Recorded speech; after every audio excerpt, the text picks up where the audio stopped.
Hello my dear friends. तो चलिए हम लोग पॉलिटी का नेक्स्ट चैप्टर देखते हैं। भाग 1 अनुच्छेद 1 से 4 में संघ और राज्य को देखा था। अब हम लोग भाग 2 में क्या है? भाग 2 अनुच्छेद 5 से लेकर 11 में है। इसमें क्या है?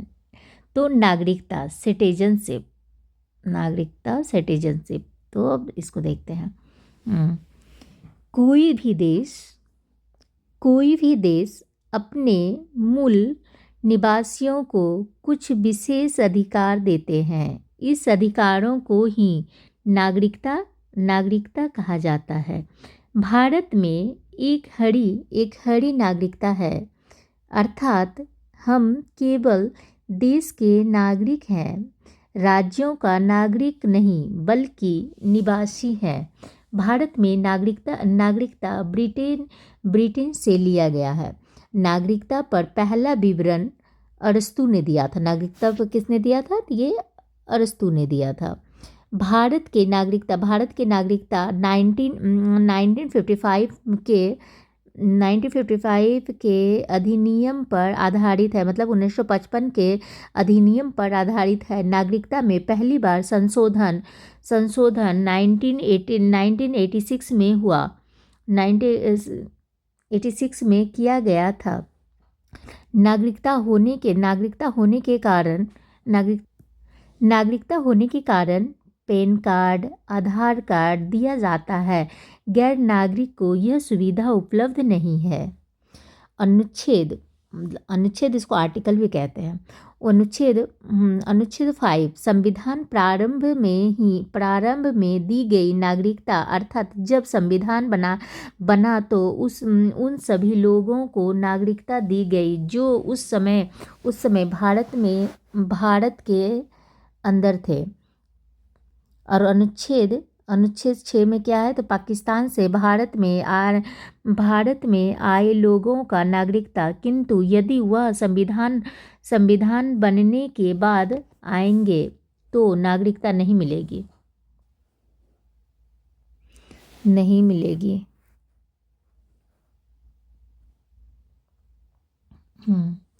परमानेंट रूल लागू हुआ था। कब हुआ था? तो योग्य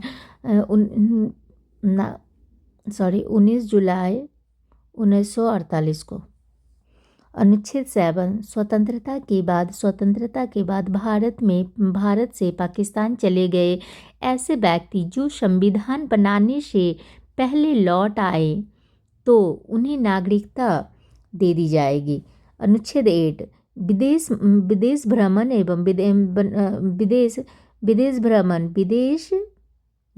भ्रमण एवं नौकरी करने पर भारत की नागरिकता समाप्त नहीं होगी। अनुच्छेद 9 बोलता है कि विदेशी नागरिकता लेने पर भारत की नागरिकता समाप्त कर दी जाएगी। और अनुच्छेद 10 क्या कहता है? तो भारतीयों की नागरिकता बनी रहेगी तब तक जब तक कि वह कोई देश विरोधी कार्य नहीं करते। अनुच्छेद 11 नागरिकता संबंधी कानून संसद बनाती है। यह जिम्मेदारी गृह मंत्रालय को दी गई है। नागरिकता प्राप्त करने की विधियां। नागरिकता प्रदान कैसे हम लोग प्राप्त कर सकते हैं? नागरिकता अधिनियम या सिटीजनशिप एक्ट हो गया 1955 में हो गया। भारत में नागरिकता प्राप्त करने की 5 विधियां हैं। जैसे जम्मू कश्मीर पर 1986 में भारत में जन्म लेने वाले सभी बच्चों को नागरिकता दी जाएगी यदि उसके माता पिता भारत के नागरिक हों तो। वंश के आधार पर नागरिकता, जो कि 1992 में विदेश में जन्म लेने वाले बच्चों को भी नागरिकता दी जाएगी यदि उसके माता पिता या दोनों में से कोई एक भारत का नागरिक हो, जैसे शिखर धवन। उसके बाद पंजाब, पंजीकरण। पंजीकरण इसी विधि के द्वारा नागरिकता प्राप्त करने के लिए व्यक्ति को 7 साल लगातार भारत में रहना होगा।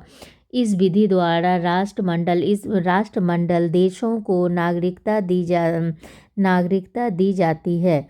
देशीकरण वैसा व्यक्ति जो भारत के किसी एक भाषा को ही जानता हो, भारत के प्रति सकारात्मक सोच रखता है, वैज्ञानिक या कला में निपुण हो, साथ ही लगातार भारत में 10 साल तक रहा हो।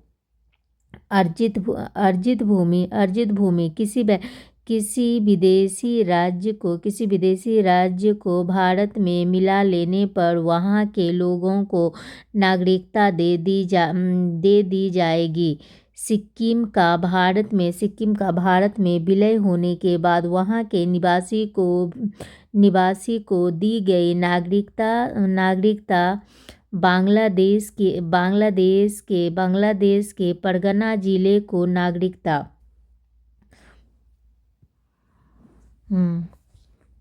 NRI नॉन रेसिडेंट इंडिया वह नागरिक जो वर्तमान में भारत में नहीं रहा है, लेकिन वह भारत का नागरिक है।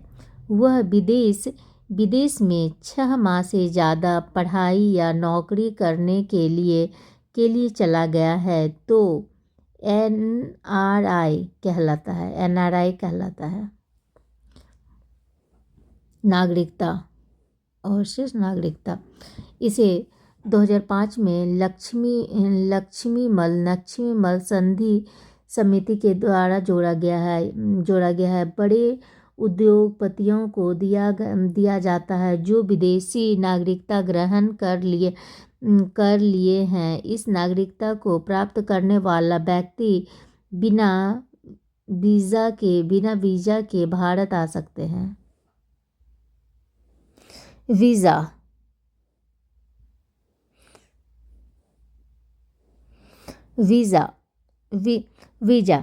किसी दूसरे देश में जाने के लिए अनुमति की आवश्यकता होती है। वीज़ा क्या होती है? तो किसी भी दूसरे देश में जाने के लिए अनुमति की आवश्यकता होती है, उसे वीज़ा कहते हैं। इस अनुमति को ही वीज़ा कहते हैं। बिना वीज़ा किसी दूसरे देश में प्रवेश नहीं कर सकते। ओके। पासपोर्ट अपने देश को छोड़कर दूसरे देश में जाने के लिए खुद अपने देश से अनुमति लेनी पड़ती है, जिसे पासपोर्ट कहते हैं। CAA सिटीजनशिप अमेंडमेंट एक्ट जो कि 2019 में लगा है।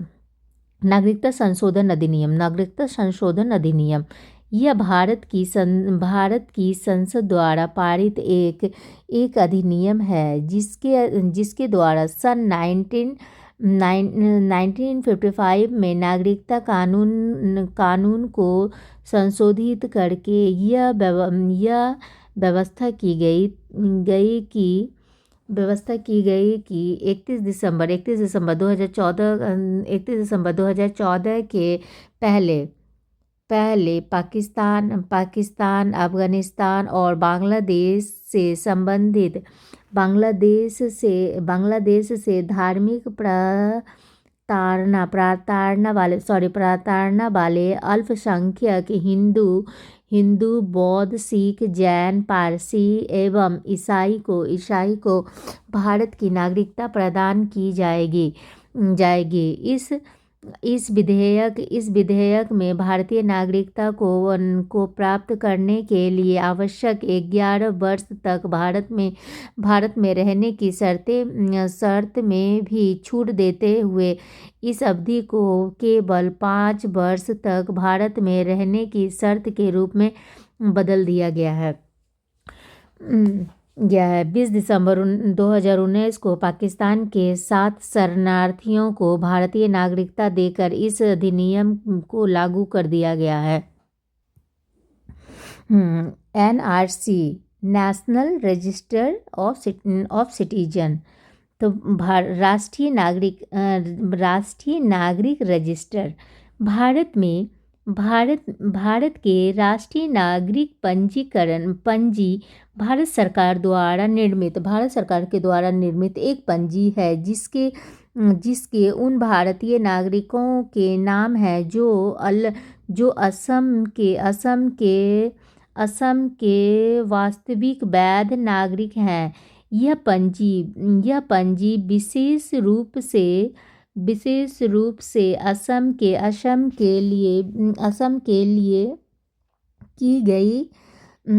के लिए ही बनाई गई थी। जब पाकिस्तान और बांग्लादेश में लड़ाई चल रही थी तो बहुत से लोग वहां से भागकर भारत चले आए। ये सभी लोग धार्मिक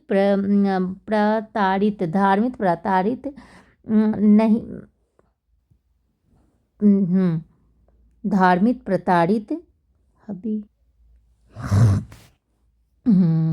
सॉरी हनी नहीं होगा यहाँ पे,